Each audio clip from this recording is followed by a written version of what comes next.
여러분 안녕하세요. 뉴욕 기호의 헤더예요. 오늘도 여러분께 생생한 뉴욕 증시 마감 시황을 현지에서 배송해 드리려고 찾아왔는데요. 오늘은 약간 마음의 준비를 잘 하시고 들어야 될 것 같습니다. 오늘 뉴욕 증시 3대 지수가 모두 처참한 모습을 나타냈는데요. 이제 수치 먼저 살펴보시면요. 다우 지수는 2.05% 내리면서 지난해 10월 28일 이후 최악의 하루를 나타냈고요.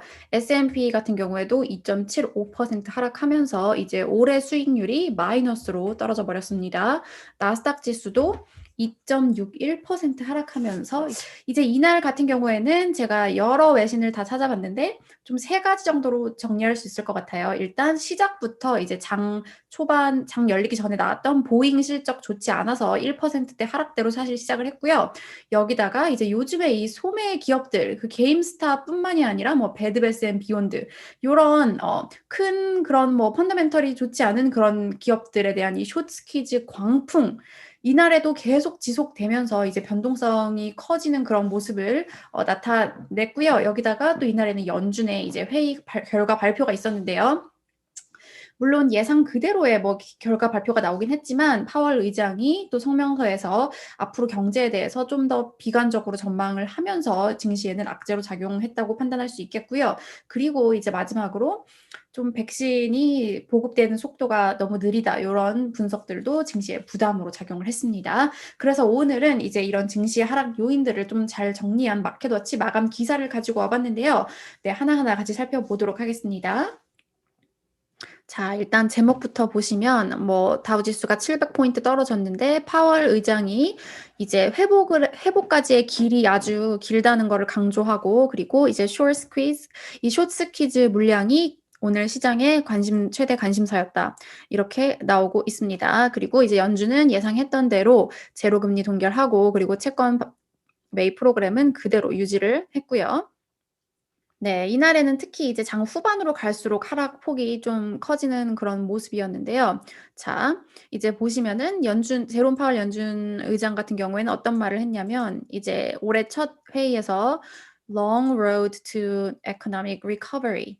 이제 "경제 회복까지 가야 될 길이 아주 멀다." 이렇게 평가를 한 거죠. 그리고 투자자들은 또 이제 게임스탑 이날에도 폭등하면서 이번 달에만 1,700% 올랐다는 게 진짜 믿을 수가 없죠. 이 말고도 여러 가지 이제 어제 말씀드린 이 레딧의 월스트리트 벳 포럼에서 언급된 종목들이 계속해서 말도 안 되는 수준의 이제 상승률을 나타낸 그런 아주 하루였습니다. 보시면 What's driving the market? 오늘 시장을 움직이는 동력이 무엇이냐? 자, 보시면 There were no surprises from the Fed on Wednesday. 수요일 연준에게서 서프라이즈는 없었다. 금리를 제로 수준으로 동결하고 그리고 거대한 이 채권 매입 프로그램도 유지하기로 했다. 자, 하지만 그럼에도 증시는 변동성 큰 모습을 보였다. 왜냐면 제롬 연준 파월 의장이 경제가 아직 회복으로부터 멀다고 얘기를 했기 때문이다. 이렇게 나와 있고요. 또 제가 성명서 내용을 잠깐 소개를 해드리면 이렇게 표기하고 있어요. 경제 활동과 고용 회복 속도가 완만해졌다. 그러니까 속도가 더 느려졌다. 그리고 이제 팬데믹에 대한 부정적 영향 때문인 것 같다고 설명을 했고요. 코로나 때문이다. 그리고 앞으로의 경제 경로는 바이러스 경로와 백신 진전에 달려 있다. 이렇게 평가를 하면서 어쨌든 성명서와 연준 의장의 경제 평가가 더 안 좋아졌다는 우려감이 증시에 악재로 작용을 했고요. 자, 그리고 이제 이날 기자회견 때 많은 또 기자들이 게임스톱의 이런 거에 대해서 물어봤나 봐요. 왜냐하면 이날 증시에 이제 가장 핫한 관심사였으니까. 그런데 파월 의장은 이제 이거에 대한 코멘트는 거절했다고 하고요. 뭐라고 말을 했냐면 연준은 이제 밸류에이션과 금융시장 안정성에 항상 뭐 주의를 기울이고 있다. 그리고 뭐 그 실업률과 물가에도 주의를 기울이고 있다.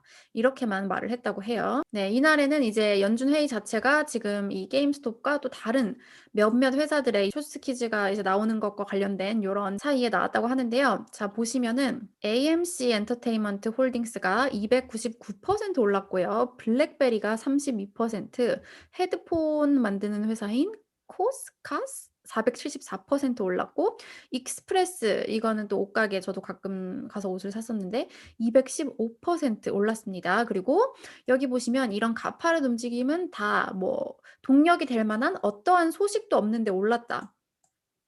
그리고 이제 많은 이거에 대항해서 베팅하는 요런 것들이 많은 가운데 한마디로 그냥 숏스퀴즈로 그냥 오른 거죠.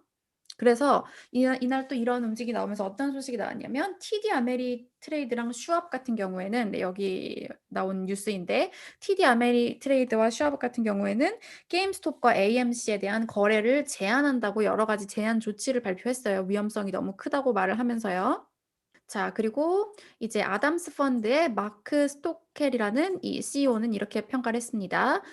오늘 하루의 변동성의 대부분은 이제 이 숏셀링, 그러니까 이제 공매도, 스퀴즈 이 압력 때문에 나온 거다. 이렇게 평가를 했고요. 왜냐하면 또 오늘 무슨 소식이 나왔냐면은 여기에 설명되고 있는데 CNBC가 보도한 소식에 따르면 멜빈 캐피털이 이제 결국에 게임스탑 이 공매도 포지션을 포기한다고 발표를 하면서 사실상 뭐 레딧의 개인 투자자들이 승리한 게 아니냐 뭐 이런 얘기들이 나올 정도였어요. 네, 이에 따라서 이제 변동성 지수도 49.52%나 오르면서 시장의 변동성이 아주 커진 그런 하루였습니다. 네, 그리고 이제 종목 보시면은 이날 이제 실적들이 안 좋았기 때문에 장 초반부터 분위기가 안 좋았다고 말씀드렸는데요. 이제 AMD 같은 경우에는 뭐 예상을 개선된 실적에도 불구하고 6.7%나 내렸고요. 그리고 스타벅스 같은 경우에는 약간 엇갈린 실적 공개하면서 6.45% 내렸고요. 이제 월그린 같은 경우에는 CEO 교체한다고 말하면서 4.07% 올랐고 아까 말씀드린 이 숏스키즈 종목 중 하나인 배드베스앤비욘드도 43.64%나 오르고 이제 또 보잉 3.99% 내리면서 장 초반부터 분위기가 좋지 않았습니다. 네. 그리고 이 밖에 또 이날 급증한 종목이 노키아 같은 경우에도 아무런 이유 없이 38.62% 상승했는데요. 이 노키아 같은 경우에도 회사가 이제 성명서를 내고 회사에 아무 변화가 없는데 주가 상승 이유를 알 수가 없다 이렇게 말을 했고요. 베런스지는 기사에서 이런 일반적인 투자자들에게 이런 숏 스퀴즈 광란을 약간 피해서 조심할 것을 경고를 했고요. 월스트리트 저널도 지금 증시가 얼마나 거품이 과열이 잘 되어 있는지 보여주는 아주 분명한 예가 게임스톱이다. 이렇게 평가를 하기도 했습니다. 또 이제 월스트리트 저널 같은 경우에는 증시 이날 하락의 이유로 백신 보급 속도가 실망스러운 거를 또 뽑기도 했고요. 지금 이때쯤이면 백신이 많이 나와서 좀 제한 조치들이 해제될 줄 알았는데 여전히 뭐 새로운 지역에서는 제한 조치가 더 강해지는 것도 있고 그래서 실망감이 크다 이런 설명을 하기도 했습니다. 네, 그러면 이제 CNBC 마감 기사로 넘어가 보면요. 이제 여기서도 전문가들이 어떻게 평가를 했는지 살펴볼게요. 네, 바이탈 놀리지의 아담 크리사플리 창립자가 뭐라고 평가를 했냐면 자, 이제 시장 참가자들은 이 게임스탑 현상을 호기심과 그리고 좀 놀라움으로 지켜봤지만 이런 상승 세가 계속해서 이어지는 것은 시장의 이제 자신감을 떨어뜨리고 그리고 이제 그 포지션 변화에 따른 혼란을 초래하고 있다. 이렇게 평가를 했습니다.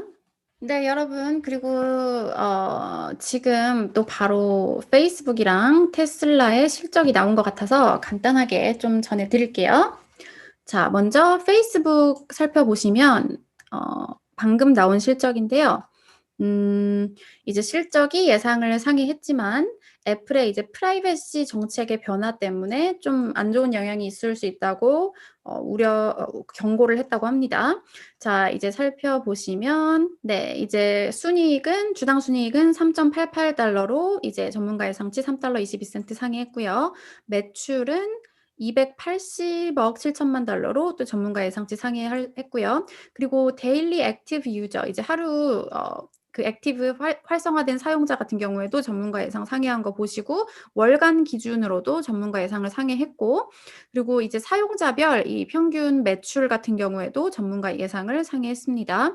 그런데 지금 시간의 거래에서 내리고 있다고 하죠. 여기 보시면은 뭐 팬데믹으로 인해서 2020년에 페이스북이 혜택을 받다. 하지만 이러한 혜택을 본 게 오히려 혜택을 받다 하지만 이러한 트렌드가 바뀔 수 있고 그리고 광고 매출에 약간 역풍으로 작용할 수 있다. 이렇게 평가를 했고요.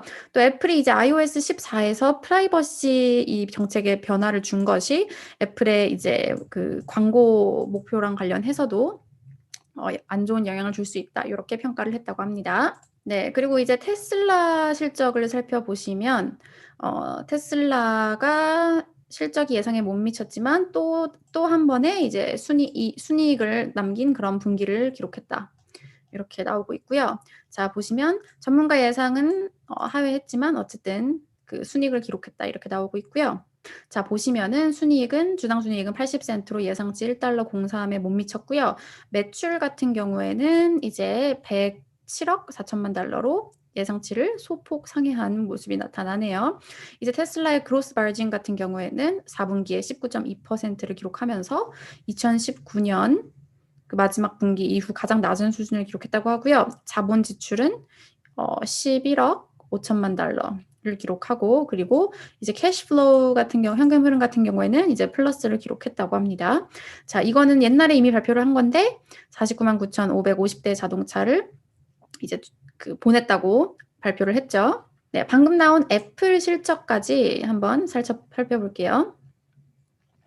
네, 애플이 아주 훌륭한 분기를 기록했다고 하고요. 자, 이거 예상에 나왔던 이제 매출이 1,000억 달러를 처음으로 돌파를 했다고 합니다. 예상대로 좋은 실적이 나왔나 봐요. 자, 이제 매출 같은 경우가 이제 1,114억 달러로 처음으로 이제 1,000억 달러를 상회한 그런 매출이 나왔고요. 전년 동기 대비 21% 올랐다고 합니다.